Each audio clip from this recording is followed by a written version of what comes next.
Glavno raziskovalno vprašanje je bilo, kako identificirati vse relevantne dimenzije prekomernega turizma in jih povezati v model.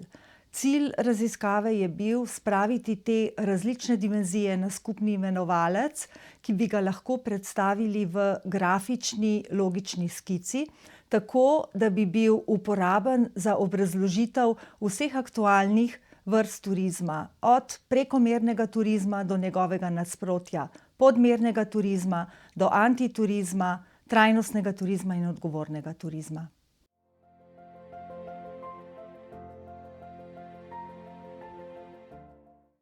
Vse države na svetu imajo strategijo trajnostnega turističnega razvoja, tudi Slovenija.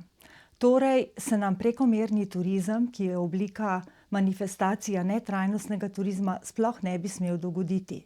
Vendar so leta 2017 mediji opozorili na nov turistični fenomen, ki so ga poimenovali prekomerni turizem, in je na noge dvignil prebivalce v destinacijah po celem svetu. V Barceloni, v Benetkah, v Dubrovniku, v Amsterdamu, v Hongkongu, na Palmi de Majorki, na Borakaju, na Tajskem in tako dalje. V trenutku so te nove dimenzije, ki jih je prinesel na plano overturizem, postale relevantne za obe strani turistične paradigme, tako za stratege kot tudi za akademike.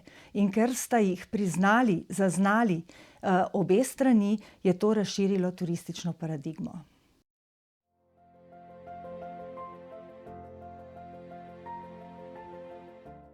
Raziskava je pokazala, da je prišel pravi čas, da razširimo našo paradigmo trajnostnega razvoja. To pomeni, da trajnostni razvoj ne pomeni samo usklajevanje ekonomskih in ekoloških kapacitet, ampak da moramo upoštevati tudi družbeno-politične in družbeno-psihološke kapacitete.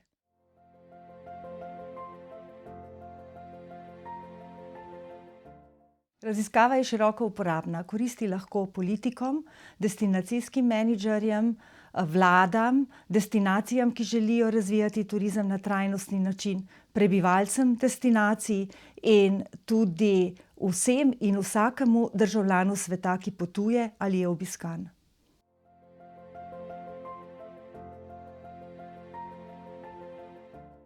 V naravi turistične paradigme je, da se spreminja v času, kot je pokazal tudi ta primer prekomernega turizma. Nova spoznanja vstopajo v turistično paradigmo v času. Na vabilo Enciklopedije turizma sem pripravila vnos o prekomernem turizmu, ki predstavlja ta model iz tega članka.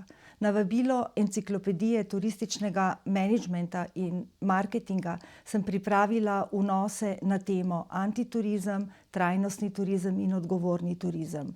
Vse te pojavne oblike turizma, ki so aktualne, so predstavljene v tem članku v grafičnem modelu, o katerem smo govorili. Enciklopediji izideta naslednje leto in še naslednje leto in bosta z nami zagotovo še kar nekaj časa in z njimi tudi razširjeno razumevanje trajnostnega turizma. Raziskovalec pa bi si želel, da bi ta razširitev modela oziroma paradigme trajnostnega razvoja prispevala, da bo turistični razvoj v prihodnosti bolj trajnosten, kot je bil pred pandemičnimi časi.